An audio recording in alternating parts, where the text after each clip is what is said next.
I think we're ready to begin. Welcome to the fourth and final presentation in the Democracy and Moral Conviction Public Lecture Series, which has been supported by the Vanderbilt Center for Ethics and the Vanderbilt Law School. It's an honor for me today to introduce our speaker, Roger Scruton. A list of Professor Scruton's accomplishments as an academic philosopher would run several pages. I'm not going to attempt it here.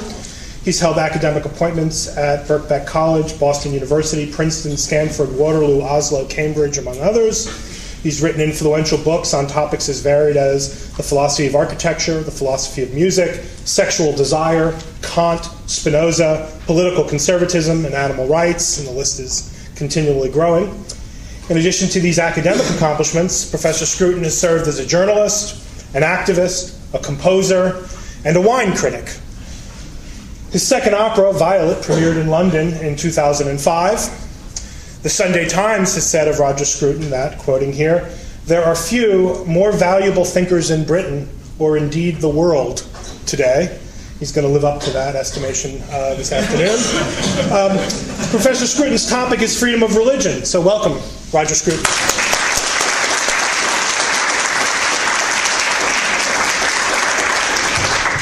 Well, obviously, being in the habit of exaggeration as a journalist myself, I recognise the falsehood of all of that. Nevertheless, I'm going to try and live up to a little bit of the philosophy in my reputation by talking about freedom of religion from a philosophical aspect. Now, the First Amendment to the American Constitution, as you all know, tells us that Congress shall make no law respecting an establishment of religion or prohibiting the free exercise thereof. Religious freedom is listed among the human rights guaranteed by the United Nations Declaration, and that it was a freedom that was added in Article 18 at the request of the Lebanese delegate, Charles Malik, who had the interest of Christians in the Islamic countries in mind. Religious freedom is also guaranteed by the European Convention on Human Rights and the treaties of the European Union. Even the Quran tells us that there shall be no compulsion in religion. It seems that there is universal agreement that religious freedom is among the highest aims of humankind and one that somehow stands above the thing that it makes possible, namely freely adopted faith. Look at things more closely, however, and you'll see how very deceptive that interpretation is. Islam, while asserting that no one shall be compelled to embrace the faith, seems to accept that every Muslim can be compelled to retain it. It is true that while the Quran makes frequent reference to God's displeasure at apostasy, it is possible to read the relevant passages as stopping short of advocating punishment for apostasy here below. However, leading authorities in Islamic law argue that the Quran authorises and indeed commands such a punishment, and according to many of them, apostasy is punishable by death. And we recently saw a case of where this was threatened in Afghanistan. Moreover, even if Christians and Jews, as people of the book, are not compelled to renounce their faith under Islamic rule, the rules laid down for treating them as people called dhimmi, or protected by treaty, have been singularly harsh in intention. And nowhere in the Muslim world are non-Muslims permitted to make converts. As for pagans, atheists, Buddhists and Hindus, Islam has tolerated them only when obliged by their numbers and their power, and has no clear revelation which forbids their destruction should they refuse to convert.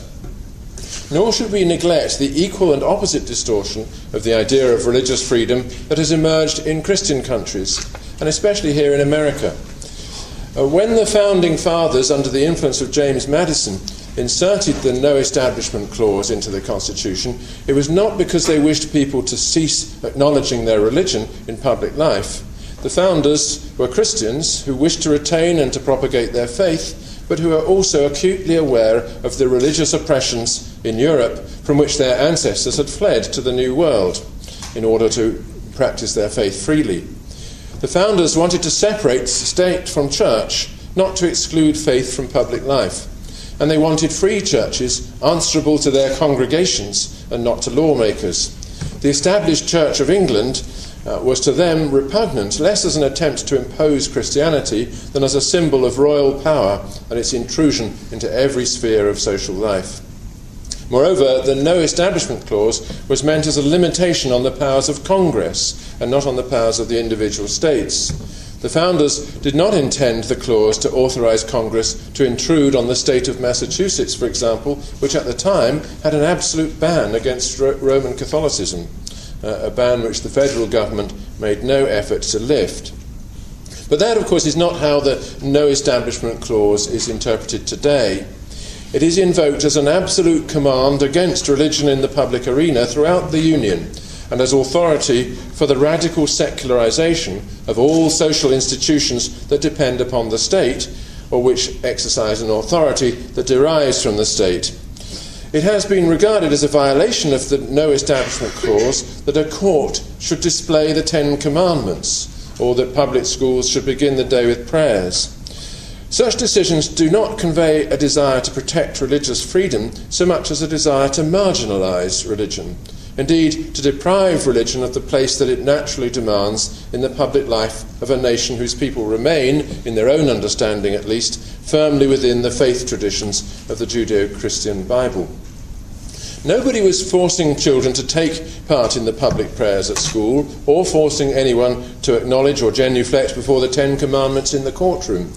Yet there are currents of opinion in America which do not only take offence at school prayers and doctrinal icons, but which believe that it is part of the spirit of democratic freedom to forbid them. Religion for such people is not just a private affair, it is something to be privatised, to be confined within the home like some habit which can't be displayed in public.